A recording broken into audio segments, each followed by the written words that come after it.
Bien. Nous allons répondre à la deuxième question. Écrivez les génotypes des individus suivants. Petit A, tous les membres, tous les malades. Petit B, les individus grand 3, 16 et grand 3, 17. Bien, nous allons repartir sur le pédigré.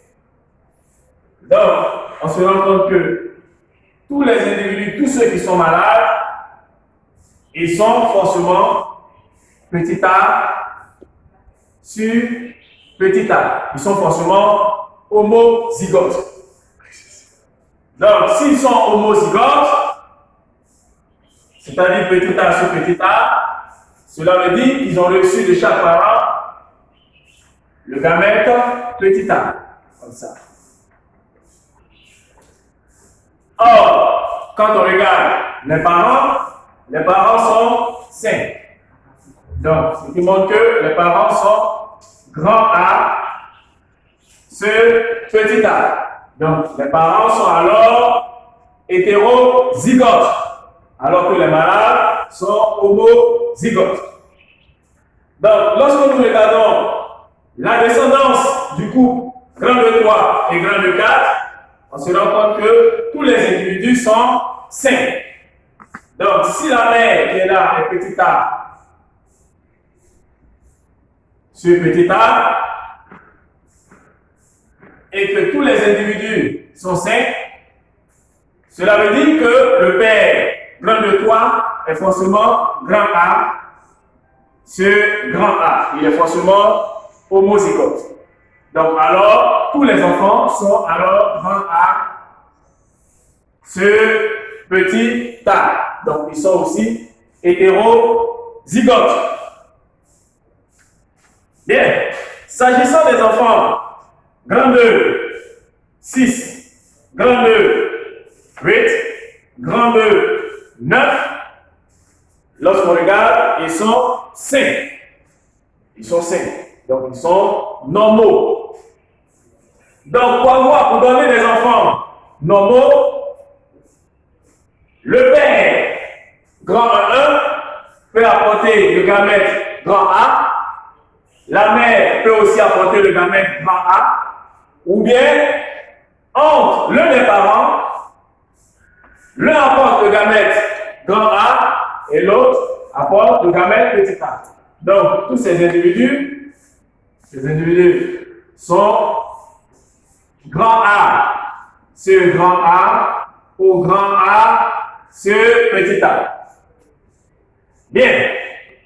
Dans la descendance du couple grand 2, 9, grand 2, 10, on se rend compte qu'il n'y a pas de malade. Donc, ce qui montre que la mère est grand A sur grand A.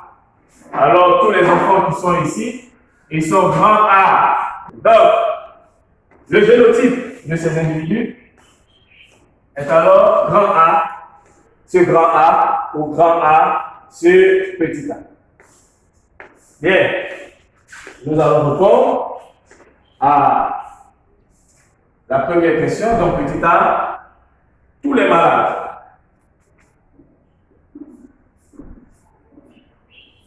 Tous les malades, c'est-à-dire les individus, grand 2, 4, grand 2, 5 et grand 2, 7. Donc, tous ces individus sont homozygotes. Donc, petit a sur petit a. Ils sont dits homozygotes. Donc, on peut dire homozygote récessif. Bien. Petit b, les individus grand 3, 16 et grand 3, 17. Donc, l'individu grand 3, 16 est grand A sur petit a. Donc, il est hétérozygote.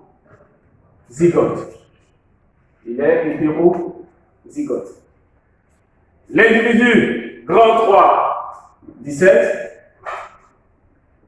il est grand A, ce grand A, au grand A, ce petit a. Donc, il est soit homozygote, soit hétérozygote.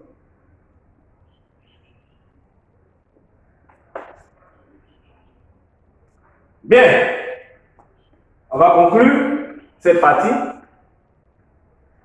en mettant petit d, conclusion. Bien, on se rend compte que l'albinisme se transmet suivant le mode récessif autosomal. Donc, nous allons noter l'albinisme se transmet. Donc, suivant le mode récessif autosomal. Bien. Après, nous avons montré la transmission de l'albinisme dans l'espèce humaine. Nous allons voir un deuxième exercice parlant de la transmission du groupe sanguin dans l'espèce humaine. Donc, petit 2, exploitation des documents. Petit A, observation. Donc, observons, on va à nouveau observer un pédigré montrant la transmission du groupe sanguin dans l'espèce humaine. Donc, ici, nous avons le pédigré en question. Donc, grand 1, grand 1, 2, grand 2, 1, grand 2, 2, grand 2, 3, grand 2, 4. L'individu grand 1, grand 1 est du groupe sanguin A. L'individu grand 1, 2 est du groupe sanguin B. L'individu grand 2, 1 est du groupe sanguin AB. L'individu grand 2, 2 est du groupe sanguin O. L'individu grand 2, 3 est du groupe sanguin A. Et l'individu grand 2, 4 est du groupe sanguin B. Bien. Lorsque nous regardons ce pédigré, on se rend compte que le père grand 1 de groupe sanguin A et la mère grand 1, 2 de groupe sanguin B ont donné naissance à 4 enfants de groupes sanguins respectifs AB, O, A et B. L'apparition du groupe sanguin AB montre que l'allèle A ne domine pas l'allèle B et l'allèle B ne domine pas l'allèle A. On dit alors que les allèles A et B sont codominants. Donc, toujours en observant le pédigré, on se rend compte qu'il y a l'apparition d'un nouveau groupe sanguin qui est le groupe O. Donc, si on note l'apparition du groupe sanguin O, cela veut dire que l'allèle responsable du groupe sanguin O existe chez les deux parents sous forme masquée. Donc, l'allèle O est récessif par rapport à A et à B. Donc, nous allons noter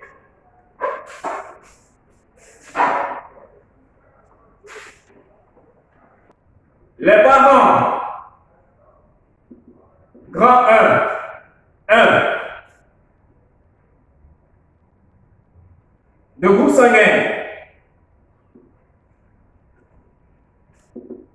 A et grand 1, 2 de groupe sanguin B donné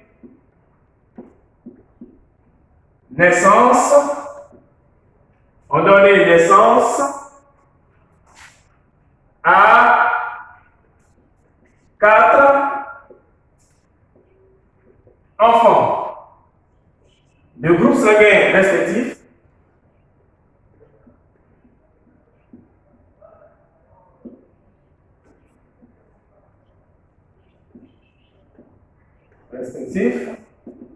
AB, O, A et B. L'apparition du groupe sanguin AB montre que l'allèle A ne domine pas l'allèle B et l'allèle B ne domine pas l'allèle A. On dit qu'ils sont codominants. Donc, on dit qu'ils sont codominants. Donc, on dit alors que l'allèle A et B sont codominants.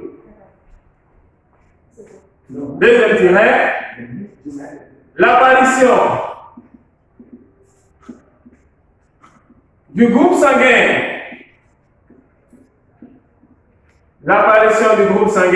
O montre que l'allèle O existe chez les deux parents sous forme masquée. On dit alors que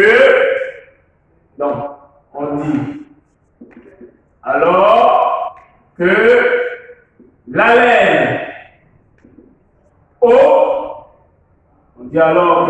O est récessif par rapport à A et à B. Donc, cela voudrait aussi dire que l'allèle A domine l'allèle O, l'allèle B aussi domine l'allèle O. Bien, nous venons de répondre à la première question, montrer par un raisonnement logique que l'allèle du groupe sanguin est dominant ou récessif. Bien, petit 2, écrivons les génotypes. Donc, de tous les individus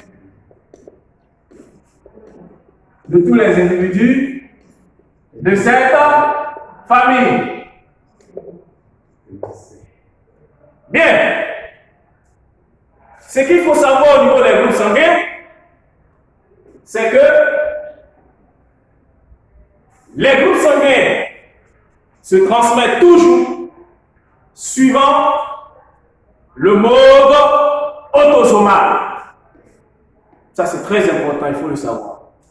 Donc, transmission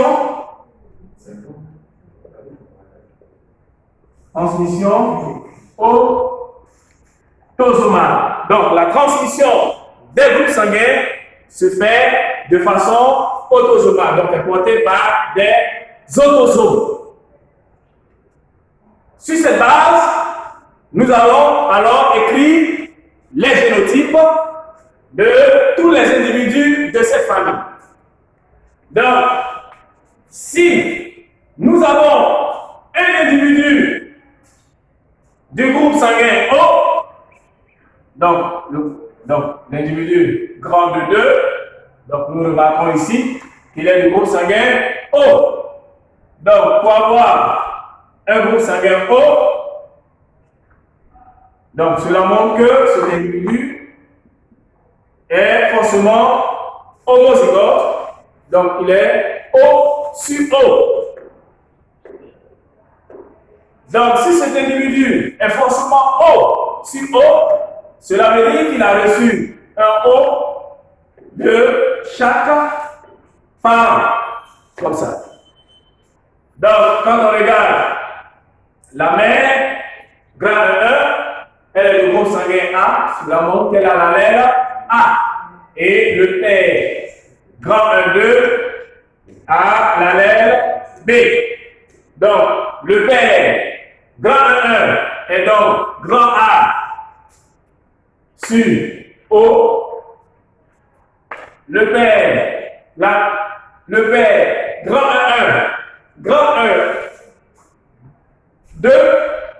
est donc le père, donc je reprends, la mère, grand 1, apogénotype A sur O. Le père, grand 1, 2, apogénotype B sur O. Donc l'enfant, grand 2, 1, aura apogénotype A sur B ou B sur A.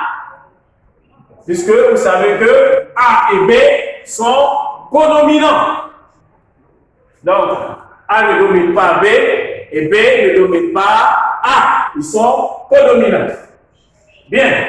Pour avoir un enfant de groupe sanguin A, donc, cet individu a reçu de sa mère l'allèle A et de son père l'allèle O. Donc, il est forcément A sur O. L'individu grand 2, 4, a reçu de son père l'allèle B, donc, et de sa mère l'allèle O. Donc, l'individu grand 2, 4 est alors B sur O. Donc, on détermine ainsi. Donc, nous allons noter le génotype de chaque individu. Grand 1 et grand 2, 3 sont A sur O. Grand 1, 2 et grand 2, 4 sont B sur O. L'individu grand 2, 1 est A sur B. Et l'individu grand 2, 2 est O sur O. Donc, en conclusion,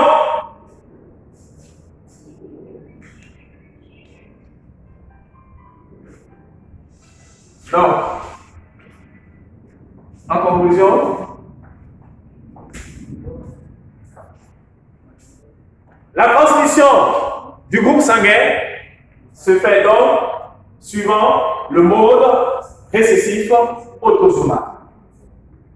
Donc on va noter la transmission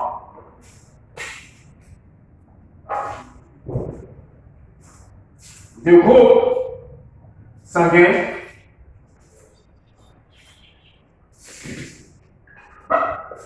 se fait donc suivant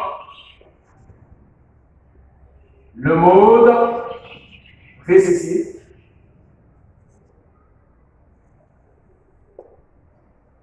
autosomal.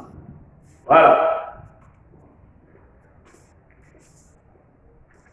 Bien, nous allons nous arrêter là aujourd'hui. Espérons nous revoir la prochaine fois.